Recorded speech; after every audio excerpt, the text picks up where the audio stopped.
In this module, we will begin with differentiation of trigonometric functions. हम trigonometric functions पढ़ चुके हैं, sin, cos, tan and so on. तो अब हम इनकी differentiation देखेंगे कि इनकी differentiation के क्या formulas हैं. So let's begin with why trigonometric derivatives matter. Many natural signals are oscillatory. जहाँ पे हमारे पास oscillatory motion आता है वो control होता है sin function या cos function से, जैसे कि sound waves हैं, alternate current है, heartbeats हैं. Velocity and acceleration for oscillations depend on the derivatives of sine and cos. अगर हमारे पास जैसे position है oscillatory motion में तो उसमें sine या cos या दोनों terms आ सकती हैं. तो अगर हमें उससे velocity determine करनी है तो we need to know the derivative. Establish basic trigonometric derivatives हम इसको करेंगे. जो सबसे पहले आपके पास फंक्शन है sin of x, उसका डेरिवेटिव cos of x. तो ये आप इसको एज इज़ याद रखेंगे कि whenever there is sin of something, its derivative is cos of that thing. हम इसको प्रूव भी करेंगे. And derivative of cos of x is minus sin of x. तो जिस तरह से आपने पहले रूल्स याद रखे हैं, पावर रूल है, प्रोडक्ट रूल है, इसी तरह से अब ये कुछ रूल्स हैं, फॉर्मूलाज हैं ट्रिग्नोमेट्रिक फंक्शंस के. तो लेट्स बिगिन विद, यहाँ पे हम दो लिमिट्स को यूज़ करेंगे when we will prove that derivative of sine of X is cos of x.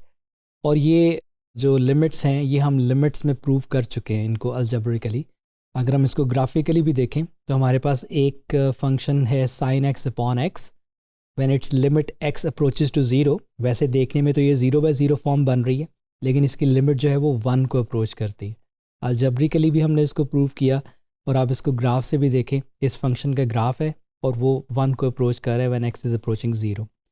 इसी तरह से जो सेकंड एक फंडामेंटल लिमिट है वो cause of x -1 upon x.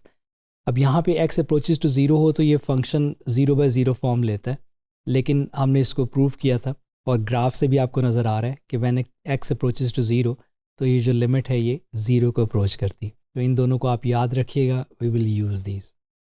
हम प्रूफ देखते हैं कि sine of X derivative cos of X किस तरह से आता है. अगेन हम यूज़ करेंगे जो बेसिक डेफिनेशन है, लिमिट जो डेरिवेटिव की लिमिट वाली डेफिनेशन है उसको स्टार्ट करेंगे. तो यहाँ हमारे पास फंक्शन है साइन ऑफ एक्स और उसको जो F dash of x by definition है वो ये आता है. इसमें आप प्लग इन कर लें वैल्यूज़ तो आपके पास, क्योंकि F of X sine of X है तो F of X plus H क्या हो जाएगा, sine of X plus H minus F of X as is आ जाएगा sine X whole divided by X. और ये लिमिट ऐसे ही आ जाएगी एच अप्रोचेस टू 0. अब यहाँ पे हमारे पास ये आपने ये जो रूल है सम वाला sine of X plus H इसको पढ़ा था, तो हम इसको एक्सपैंड कर लेते हैं. We will get sine of X plus H equal होता है साइन एक्स, ये ट्रिग्नोमेट्रिक फॉर्मूला है, sine of X times cos H plus cos of x times sin h. Basically ये sine of first times cos of second plus cos of first times sine of second होता है, minus sine X whole divided by H. मैंने ऐसे लिख लिया इसको और limit ऐसे ही आ रही है. अब यहाँ पे हमने कुछ टर्म्स को इकट्ठा कर लेना क्योंकि हम इसके डेरिवेटिव की तरफ जा रहे हैं जो कि कॉज एक्स बनता है. अब यहाँ पे मैं कुछ टर्म्स को अलहदा कर लेता हूँ. लिमिट साइन ऑफ एक्स वाली जो हमारे पास टर्म है दोनों उनको हम कंबाइन कर लेते हैं. Sine x times cos H minus sine x, इसको मैंने अलहदा एच से डिवाइड कर लिया, और plus cos x times sine H over H, इसको मैंने अलहदा से डिवाइड कर लिया. अब दो टर्म्स आ गई हैं तो यहाँ पे एक ब्रैकेट आ जाएगी लिमिट के लिए. अब हम इन दोनों टर्म्स पे जो है वो लिमिट अलहदा से अप्लाई कर लेते हैं और इस टर्म में से साइन एक्स को कॉमन ले लेते हैं. तो ये हमारे पास आ जाएगा, we will take sine X common, तो you will get cos of H -1 over H और इसकी लिमिट है एच अप्रोचेस टू 0. और जो सेकंड टर्म थी हमारे पास that was in plus limit H approaches to 0 और उसमें हमारे पास एक कॉज एक्स है times sine H over H. अच्छा, अब अगर हम ये लिमिट अप्लाई करें तो साइन एक्स पे लिमिट नहीं अप्लाई होगी, तो साइन एक्स ऐसे ही आ जाएगा टाइम्स। अच्छा, ये लिमिट जब इस फंक्शन के ऊपर अप्लाई होगी तो ये वही आपने जो लिमिट का एक फंडामेंटल लिमिट पढ़ी है, ये आपके पास इक्वल आ जाती है 0 के। तो और दूसरी तरफ ये हमारे पास कॉज एक्स पे लिमिट नहीं अप्लाई होगी, तो ये बाहर आ जाएगा लिमिट से, cause of X times limit आपने इस पे अप्लाई करनी है। ये भी आपने फंडामेंटल लिमिट पढ़ी कि ये 1 होता है, तो ये आ जाएगा टाइम्स 1। तो eventually your answer will come cause of x. तो हमने डेरिवेटिव स्टार्ट किया था साइन का निकालना, और हमें इवेंचुअली उसका डेरिवेटिव मिला है cos of X. Similarly you can do the proof of derivative of cos of X, that will come negative sine of X. अच्छा, हम इसमें कुछ एग्जांपल्स देखते हैं। हमारे पास ये क्वेश्चन है, इसको हमने डिफरेंशिएट करना है। प्रोडक्ट रूल लगेगा यहाँ पे, क्योंकि एक फंक्शन पॉलिनोमियल है और एक ट्रिग्नोमेट्रिक है, तो you will get F dash of X. Product rule first as is, derivative of second जो कि साइन है, इसका डेरिवेटिव हो जाएगा cos X, plus second as is times derivative of first, वो आ जाएगा आपके पास 6x, 3x स्क्वायर का डेरिवेटिव 6x, 5 का 0, and then you can simplify that. 3x square cos x minus 5 cos x plus 6x sin x। ये just simplification का step था। पिछले स्टेप में डिफ्रेंसिएशन जो है वो कंप्लीट हो गई थी। तो that is how we now combined the our previous rules with the trigonometric formulas as well. इसमें एक और एग्जांपल देखते हैं। हमें dy बाई डी एक्स निकालना है। y है sine of x times cos of x। अब ये दोनों मल्टीप्लाई हो रहे हैं, तो हम यहाँ पे फिर एक प्रोडक्ट रूल लगाएंगे। तो dy बाई डी एक्स आपके पास क्या आएगा, you will keep first as is times derivative of cos x which is minus sine of x,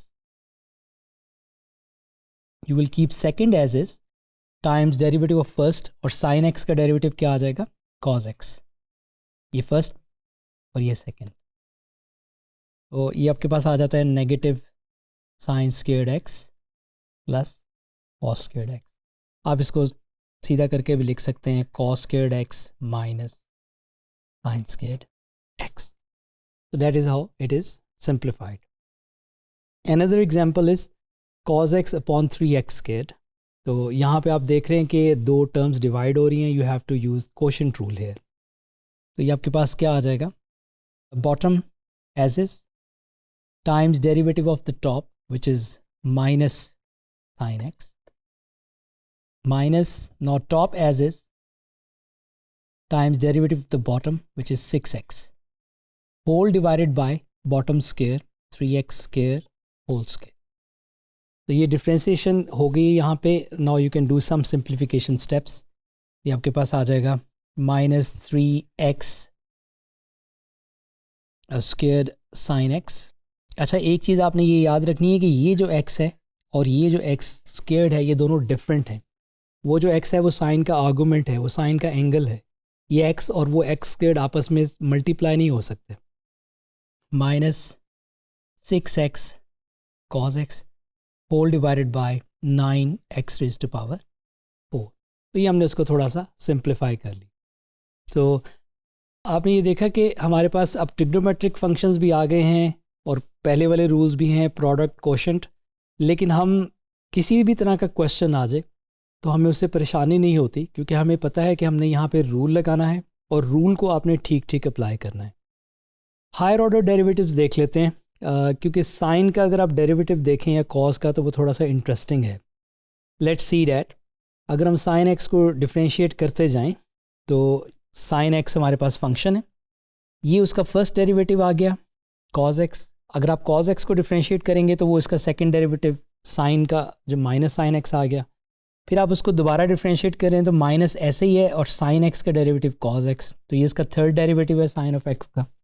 और फिर आप डिफ्रेंशिएट करें तो माइनस ऐसे ही है और कॉस एक्स का डेरिवेटिव क्योंकि माइनस साइन एक्स होता है तो वो माइनस और माइनस मिलके प्लस साइन एक्स। तो आप ये देखा कि 4 डेरिवेटिव्स के बाद वो फंक्शन दोबारा आ गया। ठीक है, इसी तरह से हम यहाँ पे कॉस को भी देखते हैं कि कॉस के अंदर हमारे पास क्या हो रहा है कि आप उसको डिफ्रेंशिएट करके देखें। कॉस का फर्स्ट डेरिवेटिव आ गया माइनस साइन एक्स, फिर आपने उसको डिफ्रेंशिएट किया, साइन कॉज में चेंज हो गया, अगेन डिफ्रेंशिएट, माइनस ऐसे ही रहा, कॉज का minus sine that will become plus sine X, third derivative आ गया, और साइन एक्स को दोबारा डिफ्रेंशिएट करें तो कॉज एक्स। इसका मतलब ये है कि हर चौथा डेरिवेटिव जो है वो उस फंक्शन को रिपीट कर देता है साइन और कॉज में। अब इसकी हेल्प से हम जितना भी हम डेरिवेटिव निकालना चाहें, जितने भी ऑर्डर का साइन और कॉज का, वो हम इजीली निकाल सकते हैं कि जो भी आपके पास फोर्थ या उसका मल्टीपल डेरिवेटिव का होगा वो सेम आएगा। इसका क्या मतलब है कि आपके पास जो है वो इसका पीरियड हो गया fourth cycle, every fourth derivative returns the original function. इसका मतलब ये हुआ कि जो d4/dx4 है ये उसका फोर्थ डेरिवेटिव है साइन ऑफ एक्स का, और अगर आप d8/dx8 लें या कोई भी 4 का मल्टीपल लें तो उसका आंसर साइन एक्स ही आएगा। इसी तरह से अगर आप कॉज एक्स से शुरू करें, उसका फोर्थ ऑर्डर डेरिवेटिव लें, एट्थ ऑर्डर डेरिवेटिव लें, या कोई भी 4 टाइम्स नंबर उसका डेरिवेटिव लें तो वो कॉज एक्स आएगा। इसकी हेल्प से हम कुछ क्वेश्चंस क्विकली 2 एग्जांपल्स देखते हैं। हमें निकालना है साइन ऑफ एक्स का 50th डेरिवेटिव और इसी तरह से कॉज ऑफ एक्स का 27th डेरिवेटिव। तो पहले हम ये साइन एक्स वाला करते हैं। अभी जो d50/dx50 है, आप इससे करीब, इससे पीछे देखें कि 4 का मल्टीपल क्या आता है, और वो 48 है। तो मैं इसको ब्रेक करके लिख लेता हूँ, क्योंकि d50 को मैं लिख सकता हूँ 2 + 48। इसी तरह से मैं इसको भी लिख सकता हूँ 2 + 48 ऑफ साइन एक्स। ठीक है, अब यहाँ पे मैं, क्योंकि ये पावर है ना, इसको हम सेपरेट कर लेते हैं। तो d2/dx² आप सेपरेट कर लें, और उसमें आप जो है वो ये जो d48/dx48 of sine x separate कर लें। अब ये हमने पढ़ा कि ये जो पार्ट है that will be sine of X, क्योंकि वो फोर्थ का मल्टीपल है, जो 48 है वो 4 का मल्टीपल है। तो आपके पास बचेगा ये कि ये आ जाएगा d2/dx² ऑफ, इवेंचुअली आपके पास साइन एक्स आ जाएगा।